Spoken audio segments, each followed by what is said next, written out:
Yo, you know who it is. Griddle's hot, rumors fly, but the Baps still banging. Let's go!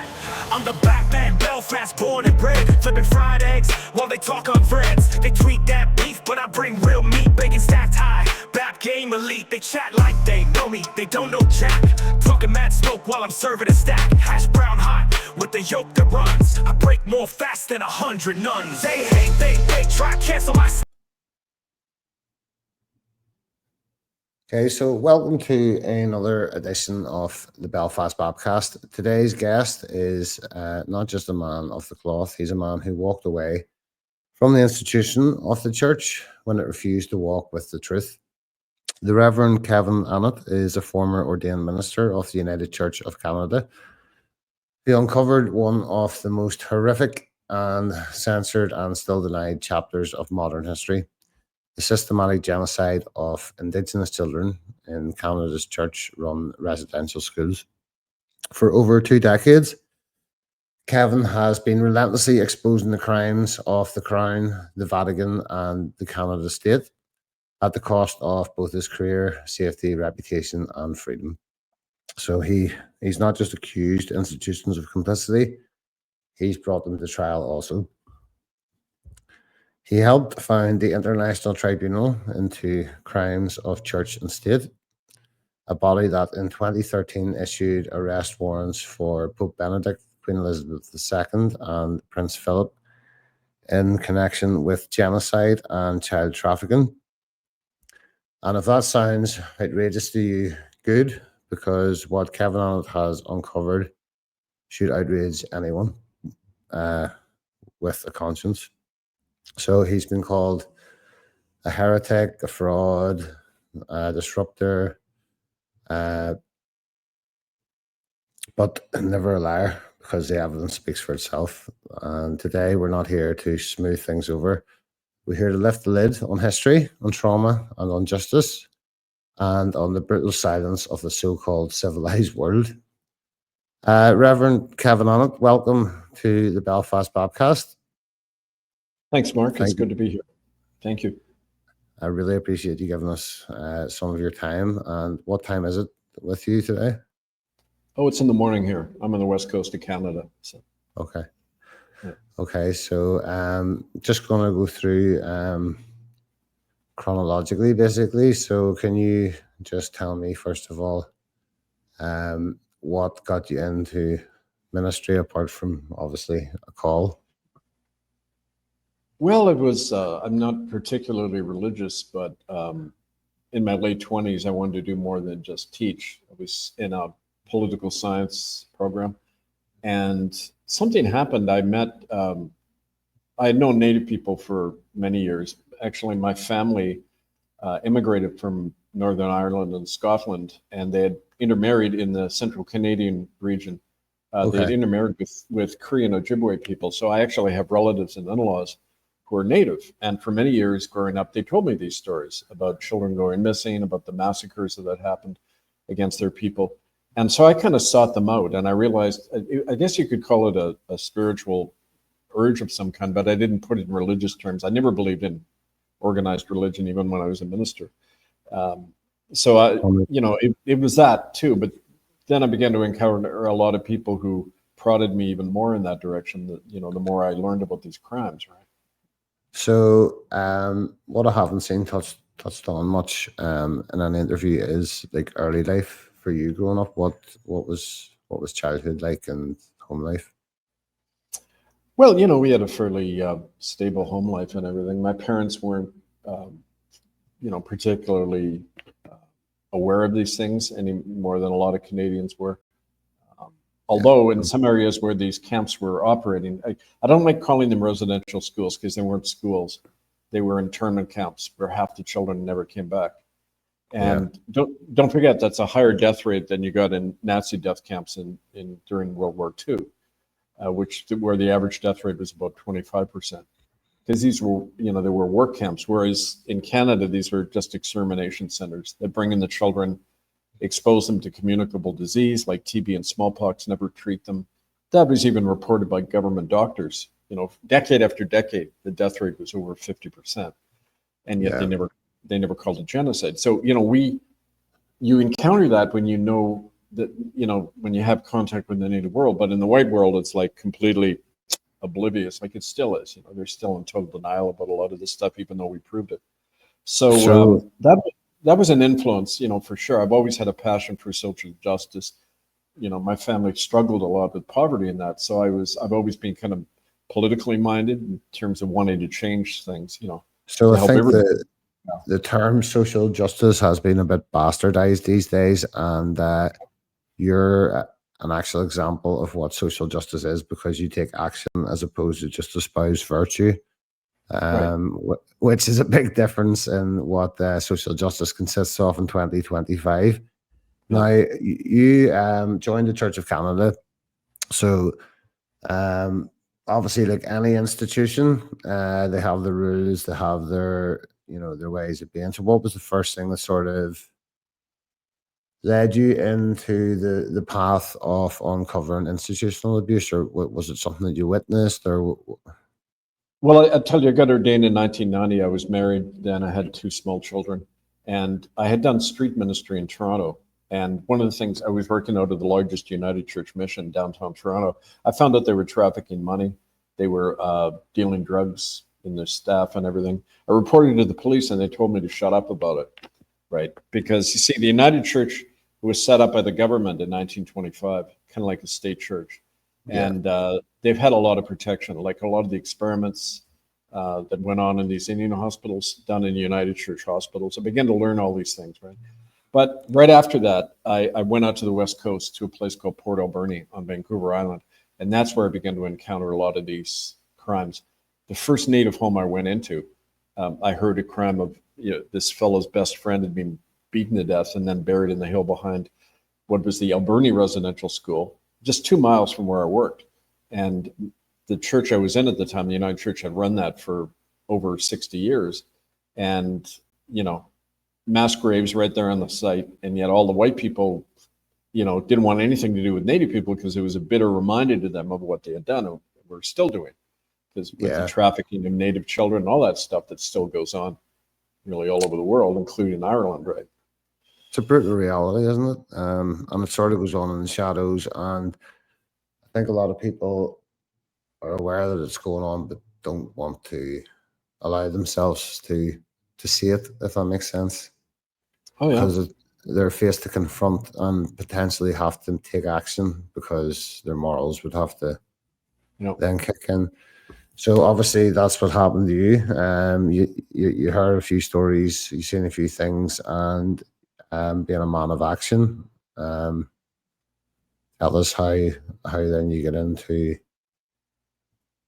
So you uncovered like mass grave sites of Indigenous Well, bodies, and eventually, at first what I did as a minister, I was visiting a lot of people, and I began to invite Native people into the church, which was a no-no because back then, and still to this day, it's a very kind of apartheid community, right? You got natives and whites, they never mix. And to open the door like that was pretty radical a thing to do. But Native people began to come in. We opened a food bank. We could begin to, open the church to all sorts of people. And I had an open pulpit policy, so people could get up after my sermon and comment or share anything they wanted. And Native people took that seriously, and they began to talk about these crimes. And that's when the boots started coming down on me, right? When we began doing that. well, you're actually doing the things that a church should do there, Kevin. So obviously the institution is going to come down on you. You're opening your arms with love to everybody, and not just those that are comfortable. And what were some of the stories that the people were sharing in the pulpit? Well, like I said, the very first man who I ever met, a Native man called Danny Gus, he was a retired fisherman. He said that not only had his friend been beaten to death, but anyone who tried running away got put in a special underground chamber, and they were just left there to starve to death. And we began to hear Wow. stories like that all the time. Even more horrible stuff. Now, what was funny is when they began to talk, some of the older white people would get up and leave the church. Like the younger people would be applauding it and thinking it was great. The older people were personally involved in these crimes, right? And they knew people who were still alive who had done all these crimes. So they really began to get upset. But the other thing that clinched it was I found out that the church missionaries had grabbed a lot of this native land. These would be Catholic, Anglican, United Church missionaries. They grabbed all this land, and then later they would sell it off to their corporate buddies, like big logging companies and that.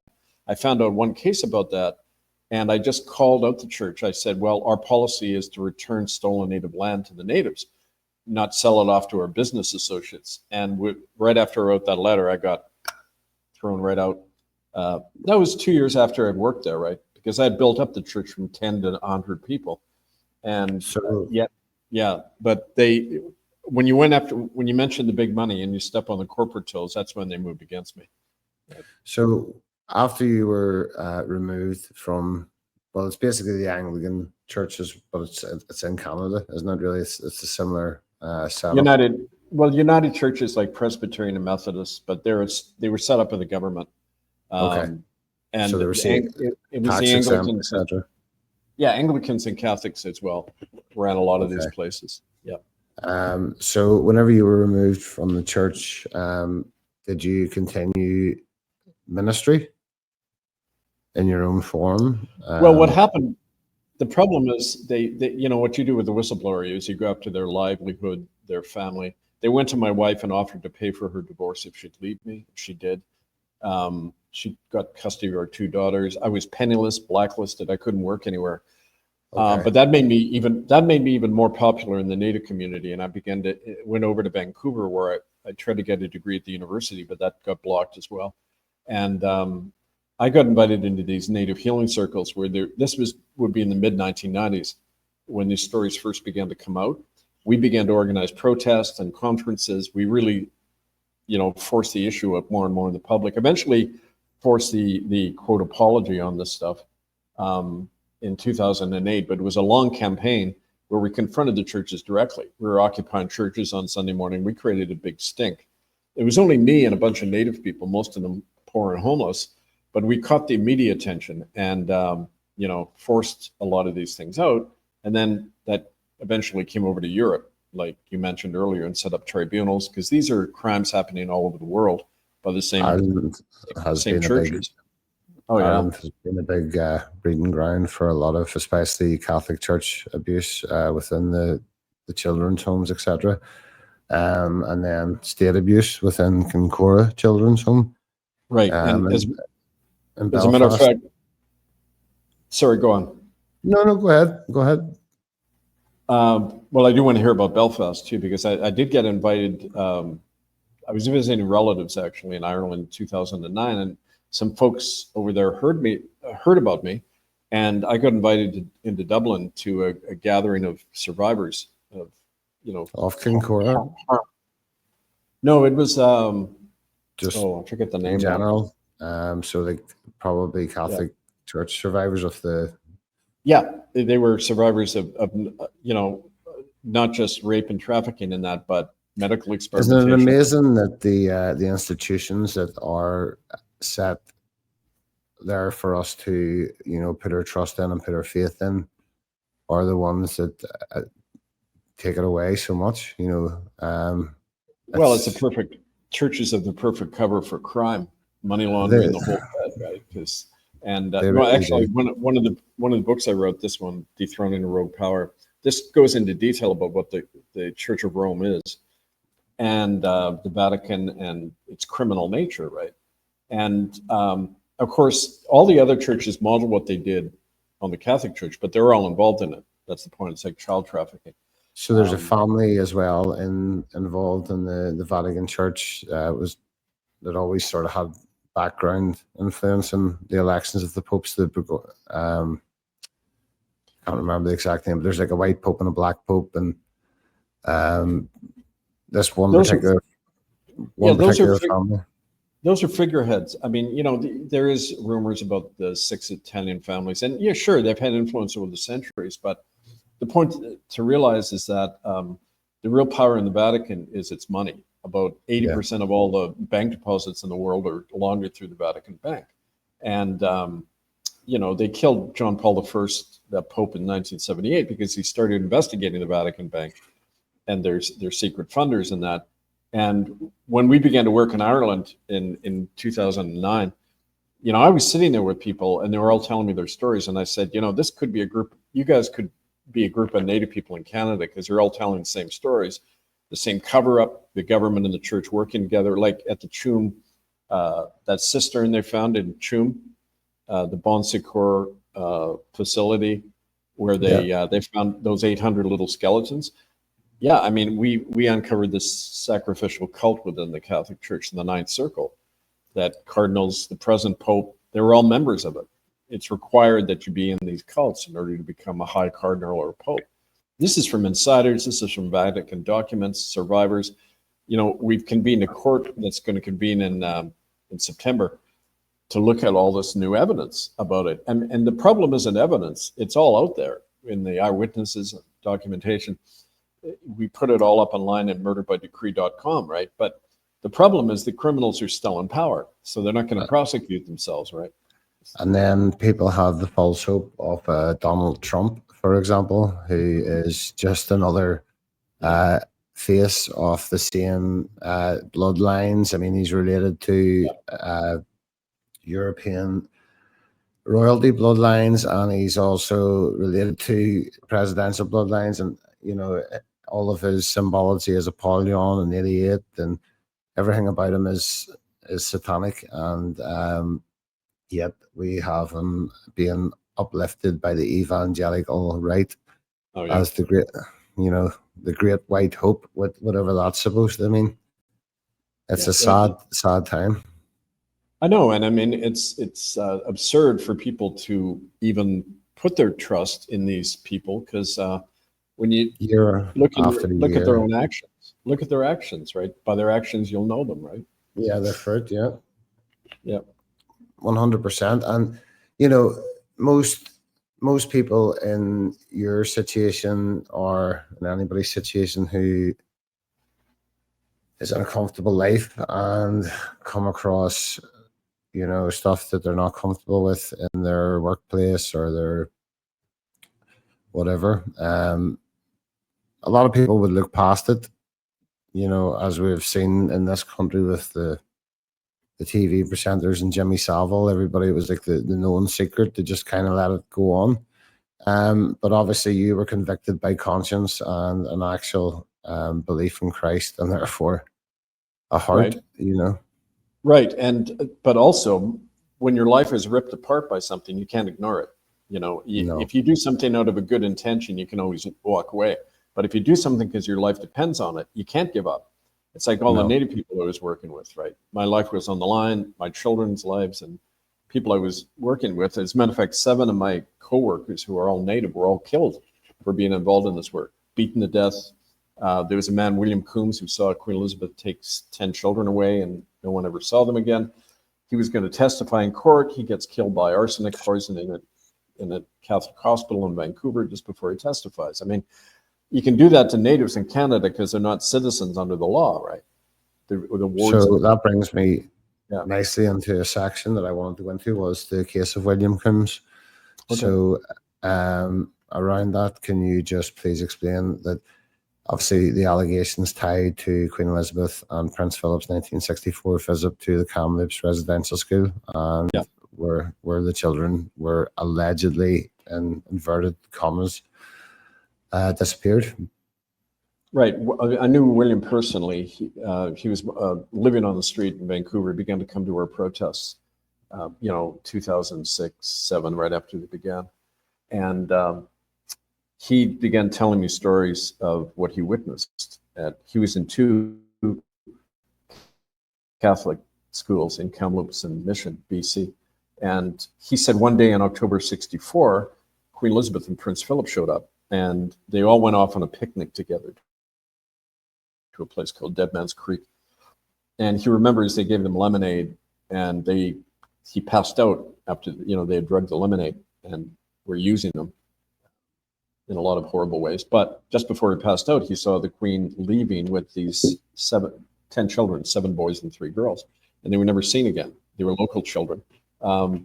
And when he went public with that, we did a lot of research, and we found that indeed they were in Canada at that time on a so-called royal visit. And after the fact, when we convened our first common law court case in Europe, we subpoenaed her and others who would be named. They never responded, which under the law means they're not contesting what we're saying about them, right? Then they just try to ignore it, but they're digging their own grave legally because they're not disputing, So just to be clear, this is the International Court of Common Law. Is that correct? Yeah, the International Common Law Court of Justice. It was set up under the Law of Nations in 2012, and out of that, we actually, that case convicted her, Pope Benedict Joseph Ratzinger, forced Ratzinger out of office along with 3 other cardinals, including Sean Brady of Ireland. We caught him covering up that Tuam cistern where they found the 800 little skeletons, and he stepped down after that came out. So we were showing people that you've got power as a citizen tribunal. When you bring stuff out publicly, it has an effect, because other courts can issue arrest warrants based on the evidence, right? So that's why Pope Benedict hid out in the Vatican until the day he died. He knew he could face arrest. And William Coombs and others like him, they're the ones who kind of triggered this, because it was their testimony that first, brought out this connection of higher ups actually involved in the crime, right? So William is now deceased. Yeah, they killed him. Obviously, his life probably was pretty troubled due to the trauma surrounding that. Yeah, he was a severe alcoholic, and of course, the only way he could ever talk about this stuff was to get drunk, and then more of it came out, right? But yeah, I mean, you they had need tortured something. him. Yeah, they had him on a rack at night. The Catholic priests, they like on a rack, they would stretch him, they would sodomize him with an electric cattle prod, because he was on the burial detail. He would regularly bury children, so they would torture him to get him to not talk. He saw satanic rituals. He saw kids sacrificed. Any survivor has these stories, and we backed it up with a lot of hard evidence from the church's own records, right? And a lot of times, though, they're dismissed because the media has done such a good job and created this myth around satanic panic. And it's not satanic panic when you can actually prove the ritualistic, abuse elements of the crime. There was one link over here with the Concora massacre, where it was removed and an arm was removed, the left arm was removed, etc. Which is obviously ritualistic and satanic. So I find it very hard to believe, especially now in 2025, when it's very clear that there's such a battle going on between good and evil, that people are still not opening their eyes to the spiritual aspect of life, Yeah, and they don't want to. I mean, it's easier not to, because it requires making a choice, right? Well, it does, and obviously you were convicted enough within your faith to want to minister to people, and then whenever you get in the ministry, you've seen very uncomfortable things, horrific things, and like any good person in that situation, you've acted upon it. You've got in touch now with William Coombs. He's told you this story about Prince Philip and the Queen Elizabeth, who, it amazes me. Like, we live in Northern Ireland. The politics of this country are so ridiculous. It's not even funny. So my community, the Protestant community, blindly support the royal family, regardless of their known ties to pedophiles, their pedophiles within their ranks, and just, general debauchery within the family. Do you know what I mean? There's just a blind. Yeah. And that's too bad, because they don't have to. I mean, like my ancestors and a lot of the people who were in the American Revolution were Ulster Scots, or what they call the Scots-Irish. And they didn't believe in kings or popes or landlords. They were fighters, and a lot of the American settlers came from them. People like Davy Crockett, Daniel Boone, they're all from Northern Ireland, right? They were used to opposing, monarchy of any kind, whether it's from London or Rome, and just having Christ as their authority, not a man as the head of a church, right? Well, I think that's the main thing. And, obviously having that relationship and having the knowledge of the Bible as well, but not to get into that. Obviously you're here for a reason today. So William Coombs is past, God rest his soul. But he went out swinging, and he went out talking about the abuse and the trauma that he suffered, and obviously these 12 children in total, was it? There were 7, 10 of them. 10, 7 sorry. boys. And they went for, I suppose, a picnic, wasn't it? 7 Was that boys the and story? 3 girls. The figure 10. So they went for Yeah, a and it picnic was on October 10th, 1964. When you add when up they're all the proved. numbers, it equals 10. So it was a cultic ritual that killed them. Yeah. Yeah, and they were in the country at that time as well, provably. They were. It's on the records. They were on a royal visit in October 64. Yep. So, why do you believe this case has, well, I mean, it speaks for itself, but why, can you articulate for people why this case has been ignored and silenced by the mainstream media and the courts? Do you mean the William Coombs case or the whole issue? Yeah, this one, obviously, this one in particular. I mean, it's just because it's more relevant to the audience that would be watching. What's the Mark, I think it's because we have so much evidence. It's conclusive evidence. Like in a court, you need an eyewitness, you need documentation, you need forensic proof, and we got all 3, including the remains of bones we had excavated in Kamloops and all around, Canada, proving that these mass graves exist. In William Coombs' case, he had named the names. And we learned later that one of the guys who had killed him was a guy, it was an assassination ordered right out of Buckingham Palace. One of the guys who was at a meeting with a guy called Major Johnny Thompson, who's still King Charles's security chief. He was told that the order came from Charles to get rid of William Coombs because he had mentioned how his mother had been involved in these things. And don't forget, William was about to come to London to testify at a human rights trial in March, when he was killed in March 2011. And just before that, they killed him with arsenic poisoning. According to the nurse whose testimony we have, she said he had all the symptoms of arsenic poisoning, not tuberculosis, which is the usual cause of death I read on the death certificate of a native in Canada. So, I mean, I think it was striking close to home, and they were worried, right? So these people are, you can't even call them people. I mean, there's no human traits there if you're able to treat another person in that way, no matter what standing you have in society. And that's the problem with, power and heretical power as well. It's each generation probably gets slightly more perverse and slightly more, degraded because they're more entitled with each generation. But in Canada, especially, the Indigenous population has been treated horrendously. So, tell us a bit more about the mass graves and stuff over. Well, we released all this in the year 2008. We documented 22 mass grave sites. We did excavations. We had the bones proved to be human from the Smithsonian Institute in Washington. And everything described as genocide under international law went on in these places. Medical experimentation, the mass murder. I mean, we have eyewitnesses I spoke to who saw Canadian soldiers take groups of Native children and just shoot them all and throw them in a ditch. And so, it was ongoing genocide, generation after generation. And it's still going on. When you look at the death rate among Native people in Canada, it's as high as it ever was 100 years ago.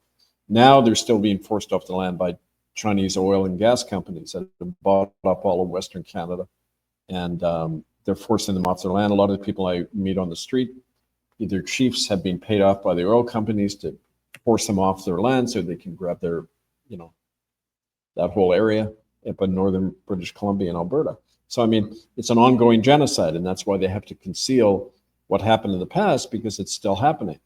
And so I know these sites you've obviously offered like independent forensics and independent people to come out and excavate them, but they've obviously refused to do so. No, they've done it. We've done it. We released the reports. It's completely censored and stopped. And the Native chiefs are told, don't work with these people or you're going to lose your government benefits, and they all play along. No, But I mean, you have done it, but what I'm saying is it's been opened up for independent bodies to come in and also like double check what you have found, and they've refused. Obviously, Some of them, yeah. Yeah. the truth is it's a very powerful weapon. With the case of William Coombs again, just to flip back, there's a lot of parallels there between the royal family and the Vatican and the cover-ups. Almost one and the same. It is the same. You know. Yeah. So can you sort of verbalize that? Like behind the scenes, would you say it probably is of the same system, or? It is. As a matter of fact, I remember last time I was in London before I was deported from there in 2010. I was speaking at a protest the Pope rally. Ratzinger came to meet with Elizabeth, and we had 20,000 people in downtown London shutting down the streets to protest him coming. But then he flew up to Holyrood Castle, where he met with Queen Elizabeth. They signed an agreement bringing the Anglican Church back into the Church of Rome, which was a violation of her coronation oath. She should have abdicated, been forced to abdicate right there, because, but now they're really one in the same body. They're covered by the same policies, which say when children are raped, you're not to tell the police. Everything is to be covered up. So it's the biggest criminal racket in history, and it's still killing children as we speak and trafficking them all over the place. It's no wonder the world has fallen so far from God when our earthly examples of God is these institutions, which are no representation of God of anything. They're the representation of the inversion of, they're the Antichrist system. Upside down crosses to show it to us all. And that's Satan's biggest thing, isn't it? That, letting us know so there's conscious choice. Yeah, no, I mean, it's like I say, Rome is Antichrist. I mean, that's been kind of an article of faith of our people for centuries, and they're proving it in practice that they are right. So, I mean, what do you do except fight it spiritually as well as in every other way, right? And that's not, like always, I need to state this for the country I live in, that's not a slight on the Roman Catholic people, that's a slight on your institution, folks. Which you have nothing to do with, much in the same that I have nothing to do with the monarchy. Right. That's my side just happen to like the monarchy. I personally don't, and think they're pedophiles, but that's a different story. So that's really important, Mark. Sorry, I didn't mean to interrupt. I just want to say when you're on that point that it's not about Catholics. It's about what they're part of. They're part of a criminal syndicate. You can have your faith as long as it's not harming somebody. And I've worked with Catholic priests who split away from Rome. In Quebec and other places, they operate on their own now. We don't want anything to do with the Roman institution, right? So people have to come out. It says that in 2 Corinthians, come out from them and be separate. It's time for Christians to do that. Come out from these genocidal institutions. What is the guy in Rome with billions of dollars at their disposal and connected to the mafia? What does that have to do with Christ? Nothing. So right. It's too bad people get brainwashed at a young age to be afraid to challenge this stuff. And it's the same, to be honest, on the Protestant side. Within the Presbyterian churches, within the Methodist churches, you've got different ideologies like Calvinism, like faith based around the Scofield translation of the Bible, which was to lead to this Zionism within the Protestant church. And then you look at Israel, for example, the Khazar Jews that are over there now, and the destruction they're causing in the name of religion, and you have evangelical Protestants, Christians, just blindly supporting them because they think they're God's chosen people because they don't read their Bible, and it's stated that they're the synagogue of Satan, but that's obviously not your area of expertise. I just kind of went off in a bit of a rant there. So just to reel it back in a wee bit, beyond Canada, obviously we know Ireland, but other Commonwealth or colonial states that you're aware of that have similar situations? Oh, over the years, we've worked with people in several dozen countries who all report the same things in every religion. It isn't confined to just the Catholic and Protestant. It's everywhere. I mean, Seventh-day Adventists, Muslims, Jews, Buddhists, they've all described the same activities going on under the guise of religion. So, I mean, that's the point. That's one of the reasons I wrote this book, says, religion has no place in the politics of a country, right? And to give the Catholic Church or any church tax exemptions, it means you're demanding that taxpayers fund their criminal activity, which is against the law, right?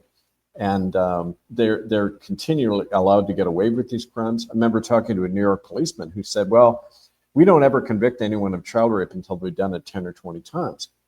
Because, I mean, child rape is not a crime under the law in practice, right? So it's that institutionalized crime going back many centuries, and it's going to take a lot to uproot it, right? This is something I've touched on quite a few times now in podcast, is the sentencing around pedophilia. It's so light-handed compared to like a financial crime or any other sort of crime. And to me, that sort of speaks volumes. Is probably because those in power do it, and if they do get arrested, as they do, face charges, they don't want to have to, face too much. So the system's sort of set up that way, where it's kind of like they're sent to seaside towns over here and given free houses. Like, it's insane. Well, I always remember with Jesus' prescription for dealing with someone who harmed an innocent one. You tie a millstone around his neck and throw him in the ocean, right? I mean, the Prince of Peace was advocating that.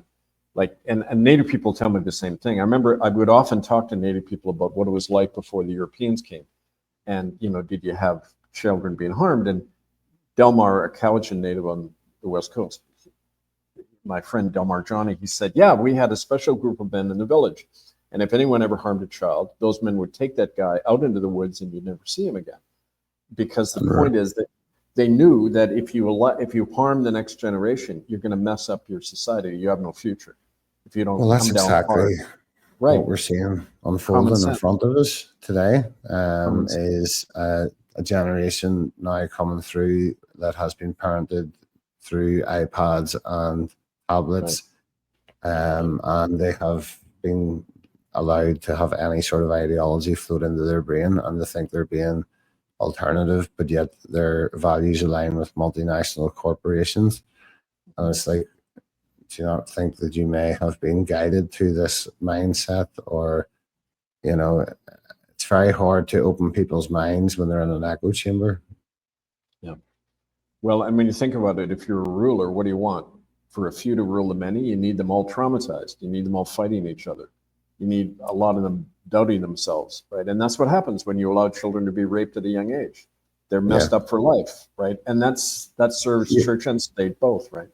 So you've worked closely, obviously, with more survivors than just William Coombs. Oh, yeah. And I know that one of the biggest things for victims of trauma in general is the fragmentation of the mind and sort of that multi-personality disorder coming in to cope with it's dissociative behaviors, and then obviously the addiction behaviors that come in along with that as well. So can you, whether you're able to name names or not, just sort of give us a couple of survivor stories and the way it's impacted their lives and mental health? And oh yeah, well, I mean, I've worked all the time on the street with people who are like that. Most of the women prostituting themselves in the street went through that at a young age.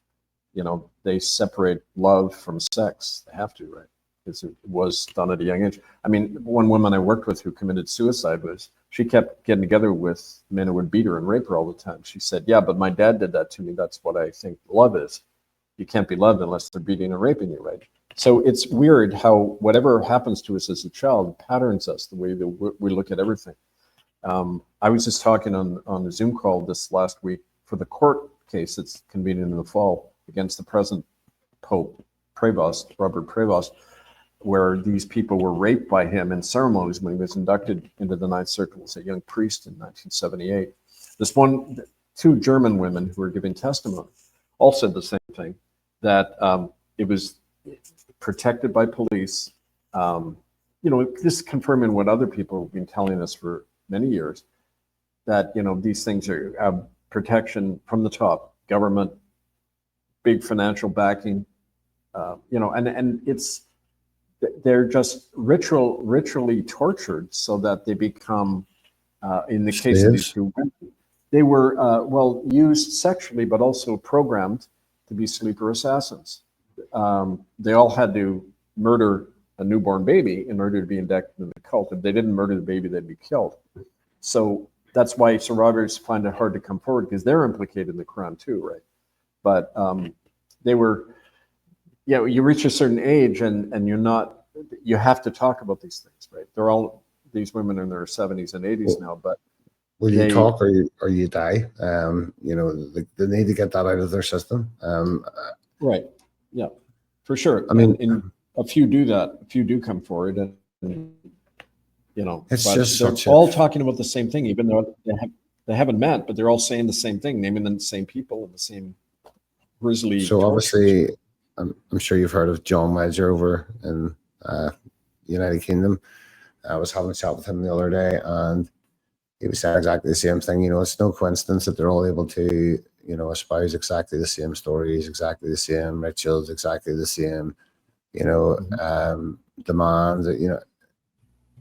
How many times do independent people have to give the same evidence before it's considered as a fact? And Yep. especially within the court system, where eyewitness is so held in such high regard. Well, one thing, when I did study law in Canada for a year, and first thing they teach you is law is not about justice. The law is about protecting the powerful, right? And protecting the perpetrators, and making money for the judge and lawyer, right? So, I mean, it's a big meat market. It's a big industry. Yeah. And so you can't get justice in the present system. You got to create your own justice. And so there really is, there's two tiers of people in this world, really. Those who are empathetic, and the last thing they want to do is harm their fellow man, whether they agree with them or not. And those who just see their fellow man as a commodity, or it's almost we're a different class to them, those in power. Even though they're that incestuously bred that they're genetically inferior, but that's neither here nor there. But they do believe they have some form of divine right of rule over us, don't they? Like it's. I don't think they believe their own lies. I mean, they say that to kind of make it seem they're all powerful, but among themselves, they know it's all crap. Yeah. Because I know I've spoken to these people, and I just.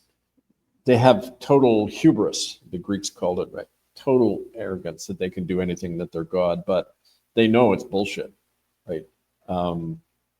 So it's not that, my concern, Mark, is not even them. I mean, they're a problem for sure, but the real problem is the rest of us. Victims, yeah. They never act. Why do the rest of us sit back and let it happen? Why don't we act? Why don't we shut down these churches? Why don't we arrest these child killers ourselves and deal with them? People aren't willing to step up even on minor issues, Kevin, unfortunately. The world has become so self-absorbed and so much about self-image and this, that, and the other. Whenever people are even performing works of charity now, they have to get a picture of it and make sure it's posted on Facebook. Everything has become about self, and it's even worse now than what it would have been back then, Oh, yeah. No, that's true. And, I remember talking to a group of people when we do workshops in training people in the common law, setting up their own courts, all this stuff we're doing now. I say to them, okay, let's have a show of hands. How many of you people think the world should be changed? And they all put up their hand. And then I say, how many of you are willing to change? Honestly. And none of them put up their hand, right? Because, I mean, we're always looking at somebody else to do the change. I get lots of applause from people, but very few people actually get on board and go in and stop these people. Like when we occupied the churches in Canada that forced out this whole genocide issue, we started occupying them on Sunday morning. I was the only white guy ever there. It was always me and a bunch of poor native people who do it because they Yeah, had nothing to lose. The natives had nothing to lose doing this. Neither did I. But anyone with a bit of something to lose, a child's life is not as important as their bit of security. That's what I learned about it's people, right? it's horrible though, isn't it? Because I mean, personally, I'm built completely different. I would like have a good business and a good life, but I die over principle happily any day of the week. But that's due to upbringing and due to whatever. But um, what we were talking earlier on about the international, the courts, the common law courts. What is the goal? I mean, currently it's not recognized judicially in countries. Actually, it is. Is it? Where have we got into it? What's Oh, well, I mean, but they do it unofficially. They can't officially come out and say, yes, people can set up their own tribunals. They don't want citizens to take the law into their own hands like that, right? But the reason Ratzinger stepped down is the Spanish government had worked with us, had notified Ratzinger he could face arrest if he comes to Spain. 6 days later, he resigns, the first pope in 600 years to do it. 3 other cardinals named in our indictment also resigned. So that's not coincidental, right? We had a big impact, and we had the Spanish government working with us on that. So I get this all the time. We work with people in Interpol, with lawyers and judges all over, but they say we can't officially come out and say that the courts are all corrupt and the citizens need to set up their own courts. They'd never say that. But well, that's that's in fact, you know, obviously there's good people within these institutions. That's the same as like the police currently, massive overreach, but individually they're good people, but when part of the institution, they're acting on behalf of the institution, right. and therefore they kind of have to take that on the chin. So the world is clearly corrupt, there's no doubt about that, but these horrific things that have went on and are still ongoing, and let's take America as a microcosm right now. They think now that Donald Trump's and all the adrenochrome drinking pedophiles are all going to be rounded up and all the rest. Like, whilst Jeffrey Epstein is over here being used as a constant distraction, like, how are people so like asleep and so easily led by, like, how is a billionaire supposed to be the voice of the people? Come on. I know it's amazingly stupid when you think of it, but I don't think people have outgrown their dependency that they get indoctrinated with then at a young age, right? I don't know, maybe we haven't evolved enough as a species to say, to think that we can be sovereign and self-governing, that we don't need leaders, right? I don't know. It's probably why the big need for killing indigenous people by colonial people is because the indigenous are still very grounded, still very close to their ancestry, still know how to work the land, still have the stories from a time before, and are not easily manipulated. So they need to be got rid of, because if that story gets out, it's uncomfortable for those in power. Well, I think that's exactly right. And don't forget, we were all indigenous once. I mean, in Ireland, like indigenous people govern themselves. Yeah. They don't understand. And I remember talking to a native man in Ontario, and he said in their oral tradition, they remember that when the Europeans first came, they didn't understand them because they were all slaves to one another. And they would say, how can one man tell another what to do? We don't understand that. Because in the council fire, they'd all sit around as equals and make decisions, and nobody could tell another to go to war or what to do with his crops or whatever. And that idea, indigenous idea, is threatening to what you got now, which is a whole corporate hierarchy, and there's one guy in charge and everybody plays along. And you're all caught in a murderous machine, right? Have you always questioned like authoritarian structures? Yeah, always. From childhood? Like, I mean, personally, I remember I got expelled. School. Sorry. Go ahead, expelled in school. Sorry. I got expelled for not standing for God Save the Queen. And I'd say she's not my queen. Yeah. I mean, it just didn't make sense, right? No. So you've always had a healthy suspicion of authority. It's not just something that cropped up in later life. Well, it's natural in children. I remember my daughter Eleanor, when she was little, she used to say all the time, "You're not the boss of me." She'd say that to everybody. You're not the boss of me. And why? Why? Right. Should always be asking why. So, I mean, children naturally question and have a sense of their own sovereignty. But why are we so quick to kill that curiosity? You know, we're so quick to kill that side of the kid off. Like, let them continue to ask the questions. That's the beauty of the innocence. You know, I know. That's right. When I was raising my daughters, I lost them when they were 6 and 3, but in that church-funded divorce. But, you know, when they were really little, I would always be learning from them. I'd just be watching them, right? Because they're so pure and innocent. And yet we resent that. Like when we lose that freedom ourselves, we resent it when we see it in another. When we see it in a child. And I think that's why child abuse is so common, because we want to beat it out of them, right? Because it shows us up. On the street level of child abuse, it seems to be very much those who were abused go on to do the abusing. And then therefore, in the power circles, it seems to be more like a right of access or a means of compromise so that they can be controlled or whatever. But either way, the most innocent and the most fragile of our society get hurt, whether they be Indigenous, whether they be white, whether they be whatever. And it's going on now. It's been going on for a very, very long time. So yeah, well, it's right in the culture. I mean, I used to say to people in sermons, the whole image of God killed his only son. God tortured to death on a cross his only son so we could all be saved. So that's child torture and killing being justified by God, right? And I'm saying, like, that's a sick message. Because Jesus said, the kingdom of heaven is within us.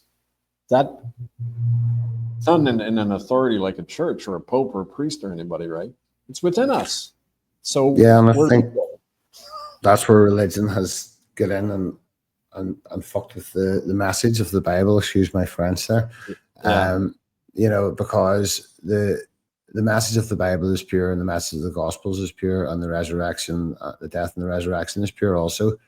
Yes, in its brass tacks forms is a very sick message, but when you take it in the context that he was dying for the entirety of the world's sins, it's not the worst death. Right, and that's accurate actually, because I know of a lot of people who, and in my own life too, when we die for what's right, because my old life died, was destroyed, there's a higher power that keeps you going. You know, and he was like he's like always been my brother and my role model, Jesus, you know. And so I don't look to him to save me, but I look to his spirit to guide me and to not stand by and let the innocent be destroyed, because the minute I do that, I've lost my soul, right? Yeah, well, I mean, you're not being what a Christian is supposed to be, Christ-like, and Christ would not stand by and watch the innocent suffer. The mass graves that you've uncovered in Canada, I imagine there's many, many more that still have been uncovered, which is a scary thought. And it's probably the same over here in Ireland with the Catholic Church and the children's homes. But how do we get people to be more aware of these things and like get them riled up to take action? Because you would think just the fact that a child was being harmed would be enough. You think, but it isn't enough. No, that's not an issue that concerns people. They're much more concerned about things like taxes and living every day. And but, you know, so I mean, I found in practice that you know, talking about children being harmed, people don't want to hear about it because they've been harmed themselves and it's hitting a nerve.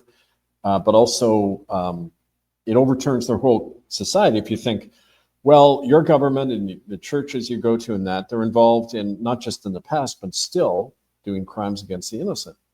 And that means you're going to have to question everything, right? Who wants to question everything and take on the the big institutions, right? But it's like generational mind control, because these institutions, the news, the government, the church, the state, have lied to us repetitively in the same way for decades and generations, but yet still, like Stockholm syndrome, generation after generation, we'll go out and vote, we will listen to the news, we will, and take it seriously. Like COVID was the perfect example of that, where they were running, the mass death counts and all the rest of the nonsense. But whenever you look into the data, there was no actual spike in mass deaths during those times. And like, we're continuing to put our faith in hollow and vacuous systems that have proven themselves time after time again to be of the darkness. Like, well, that's why we, as a natural next step in this work, we set up a republic. And there's a similar republic forming in England, Republic of Albion, where we said, look, the crown is a criminal institution along with their partner in Rome. We don't have to pay them taxes. We don't have to be part of that anymore. We're sovereign beings. We can form our own sovereign republic from the grassroots. And that's what project we're working on now in a number of different countries, because that's the only way you change things. You create an alternative. You create the alternative. You don't just attack the old. Right? In England or the United Kingdom would be the Magna Carta, would give you the rights under the Magna Carta to form your own. Basically, it's like the civil rights of the United Kingdom. And right. In practice over here, a lot of people have tried to go down the free man and the common law route. And obviously the admiralty systems continue to shut them down because they have the means in which to do so. But how do we counteract that? Actually, I find it isn't the system shutting people down. People shut themselves down. I mean, in working, we set up the Republic in 2015 in Canada. And we had a real spike in the number of assemblies we formed after COVID hit in 2020. Within a year of that, though, most of those assemblies were gone, because working closely with these people, I found, yeah, they want to talk about stuff, but as soon as we pass our own laws and then we have to go out and enforce them, people don't want to do that. It means taking on the authorities. And so having responsibility as well. Taking responsibility, and people aren't used to doing that. So their backs are going to have to get against the wall. Things are going to have to get a lot worse before people realize our lives depend on this, that we act, right? By then it might be too late. But a lot easier if we had a better relationship with Indigenous folk to explain to us what was there before these systems and what we're missing out on, and why it's worth fighting for a different setup. Like even the fact that we have rubberized soles on our feet 24/7 are never connected with the earth. Like we are not living at the fullness of what God created us for, and that's by intention. Right, but there aren't many Indigenous people who know that anymore. I mean, most of them being exterminated, and the ones that look that pose as the official natives are more white than the whites. The native chiefs, the people who are allowed to survive, they don't remember the traditions of their language. It's just a few people you meet here and there who are trying to hold on to that. But that's the point. It's in all of us. It's at a cellular level, this memory you're talking about, who we should be in the natural law, right? And that's what you got to revive in yourself first. I often say to people, get the hell out of the city, get back to nature, get down to basics, right? It takes bravery, doesn't it? Though, yeah. Because I was talking on a podcast the other evening about alternatives to the current governmental setup, and in reality, because I do kind of see the world only going one way, because I do believe the Bible, I don't really believe there's a lot we can do other than affect the areas like immediately around us. So I think like it's really important for people to get to know how to grow their own food and like do things, like be able to filter water and, practical stuff, because life is coming to a point where it could very well be that, even just look at the blackouts in Portugal and Spain there last year. That happened for more than 30 days. The whole of society would collapse, Nobody. Well, I mean, we could be heading that way. No, that could be in the cards. I mean, the end. I mean, that happens. It could be at the end of a cycle, but doesn't mean we have to stop holding on to what we know is true and just stay human right No, to the very end. You know. definitely not. And I think that's probably one of the main causes of these crimes is people just dehumanizing themselves, you know, and Yeah. therefore not viewing other people as victims because of whatever. But like some of the survivors that you've worked with, like I've listened to the stories and like they've haunted me. Like they're not the sort of stories that if you have any sort of conscience you can listen to and they leave. You know, they're staying with you and working with them all the time, Kevin. You're bound to at times feel very overwhelmed. You know, with the gravity of the trauma that people are talking about. Well, no, I mean I used to, but that isn't the problem now. It's recognizing that there's not enough of us. You know, there's a handful that are concerned enough about this to act, but it's a drop in the bucket. And of course, we can move mountains. Depends where you are. Like we did force out the truth of genocide. We forced Ratzinger to resign at certain moments. Most of the time, though, it's overwhelming. It's like the But David and then Goliath battle. You can't even so the imagine. institution loses Ratzinger and they bring in Francis, who was Sure. involved in the Argentinian dirty Of wars, course, etc. of course, but and the present guy who's implicated in those Ninth Circle killings. Yeah. But the point is that it's not about them. That they don't matter. What matters is it gave a message to people that you have the power to do this if you want. And now the question is, are people willing to act on what we've given them? Which Well, is, it's the old adage, isn't it? You know, yeah, evil only can really take place when good people sit around and do nothing because, yeah, you know, most people on the whole think, you know, harming a child is abhorrent. So if that's the case, then when you know what's going on in these institutions, when you know what's happening on a systematic basis, why are you not acting? Huh? You know, is it just virtue you're espousing? Do you not really feel, you know? It just surprises me that not many more people are prepared to take action. But I suppose personal comfort is a very well, nice. yeah. But then when they lose that one day and they come for them and the knock happens on their door, there won't be anyone to protect them, and they have only themselves to blame in that situation. So they need some foresight. They got to realize that their world is ending, and they better get on board with creating a new one. Yeah, yeah. And I think that anybody that still has faith in the current systems needs probably mental help, to be honest, because they have done nothing but fail us time after time. May that be religious, political, educational systems, the medical systems, even they all time and time again do the opposite of what they espouse to be there to do, and that's the inversion of everything that's supposed to be good. Your work continues, and obviously it's complex. What are you currently working on, and what's your current projects? Well, like I mentioned, there's a court case in September where we're bringing a lot of evidence about the present guy in Rome and also Trump and others who are being seen at these Ninth Circle ceremonies. That's coming out. I've been working with this prosecutor and bringing out evidence and all that, documenting it all. But most importantly, most of my work goes into helping people organize common law courts and these local sovereign republic assemblies where they can assert power again in their own community, giving people a model to work with.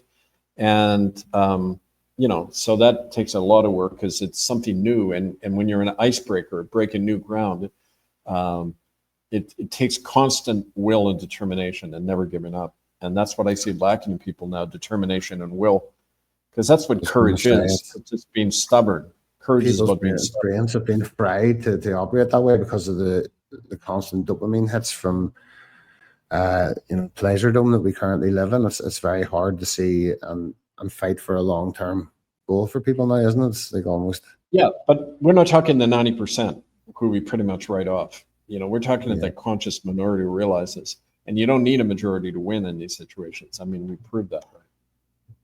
So I'm going to obviously link all your work beneath the podcast here, but especially within the Commonwealth countries here listening to this, like it's very, very not easy, but it is feasible to set up your own common law magistrate court and all these systems, and we do have the right to do so. And you have all the resources there to show us, isn't that correct? Or Yeah, books like the Common Law Training Manual. You can see them all on Amazon.com. Put in my name, the Common Law Training Manual. This book we did recently called Governing Ourselves, a handbook on personal, political, spiritual sovereignty. And like I mentioned, this book, Knowing Your Enemy, Dethroning World Power, about the Vatican crimes and its criminal nature. So all of that you can see on our website as well, murderbydecree.com. So what would you say to people out there who just blindly put their faith in these institutions? Like this country is a microcosm for it. So you have the Protestants and you have the Catholics. The Protestants in this country just blindly support the royal family. So what would be, just tell us a few uncomfortable facts. Well, I tell them to remember the quote from Oliver Cromwell when he said, "Christ, not man, is king."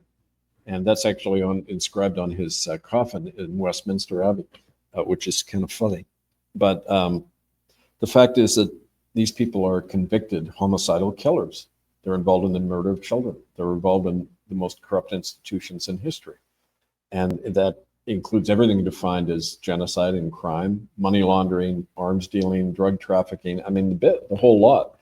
And also, they don't have the right to be there in the first place, because don't forget, the British monarchy was abolished by Parliament in 1649 in March by the Puritan Parliament. So they're an unlawful body. They were disestablished by Parliament, and they don't even have the right to be there any more than the Pope does. Right? Another kind of fictitious title. So it's where do they get it's like in any issue, authority and jurisdiction, right? Where do they get their authority from? They appoint themselves. What jurisdiction do they have? Dictatorship over us, because we're not saying otherwise. So we have to establish our own sovereignty, and then they just fade. And that's that's the thing that's always baffled me growing up. Before I had an understanding of what was going on a geopolitical or even political basis, like you hear people talking about, oh, such and such a law was brought in, like they have no say in in the system. Like we are the many and they are the few when it comes down to it, but getting that through to people is close to impossible. Well, they even admitted in their own court decisions, like the U.S. Supreme Court time and again has said statute without your consent is not law. So they can bring in a statute, but if you're not harming anybody and you don't agree with the law they bring in, you don't have to obey it. That's basic common law, Magna Carta right, Yeah.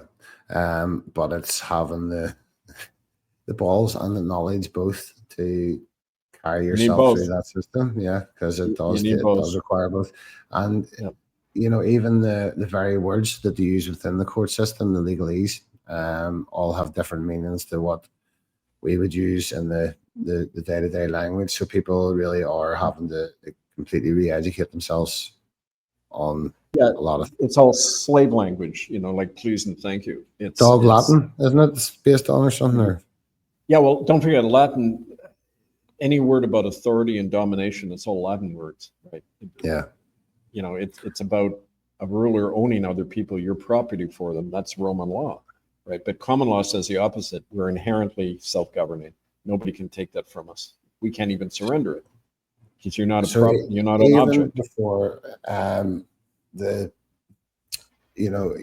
asking you to say the message, like people in this country are more than aware of everything that the Catholic Church has done. The kids and the institutionalization of it, and still there's a blind loyalty to it. What do you say to that? It's not a sectarian thing. It's just an open your eyes thing. They're cutting their own throats by doing that. And if they don't need more proof, if they need more proof to that, I don't know what to provide. I mean, if the murder of children and the use of the money you put in the collection plate to fund the mafia, if that's not reason enough not to go to church, I don't know what would be. Right? I know.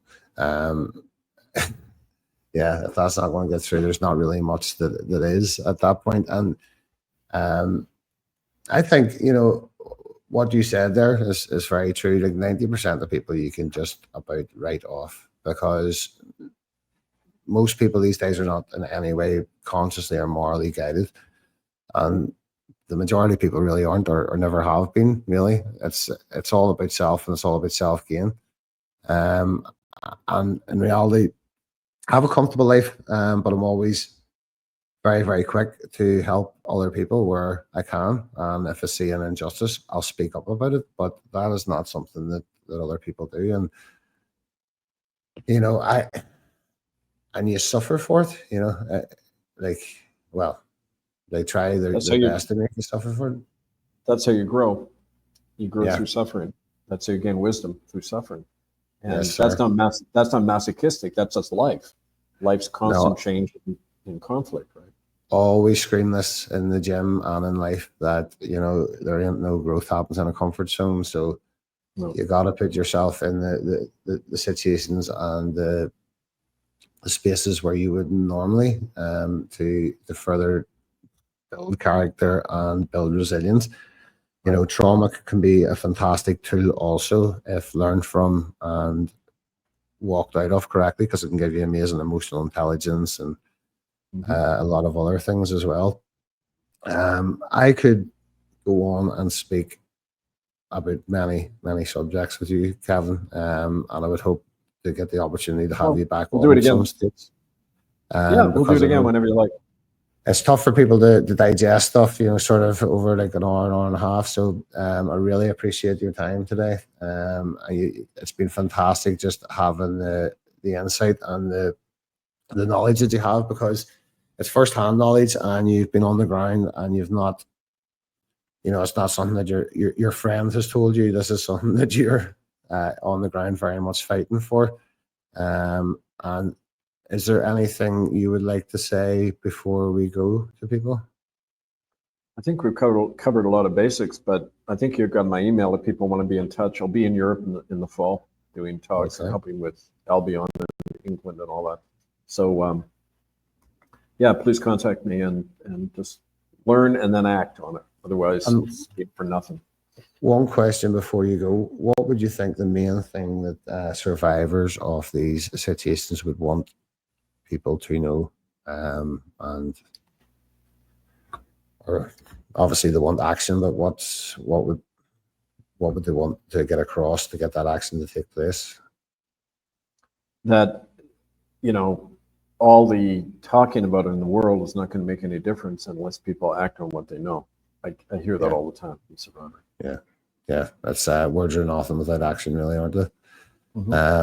So how do you continue in the face of continued ridicule? Like, obviously you get the fact checkers coming out and trying to lambast you for the Williams Coombs case and all the rest. But I think if the fact checkers are coming at you, that's a pretty good sign that you're on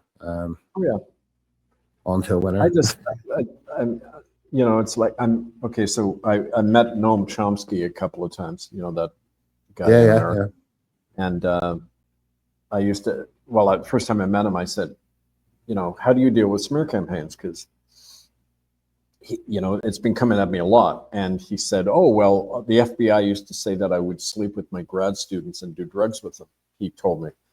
And I said, really? So what'd you do? He'd say, whenever a TV reporter asked me that, I'd say, well, show me the evidence.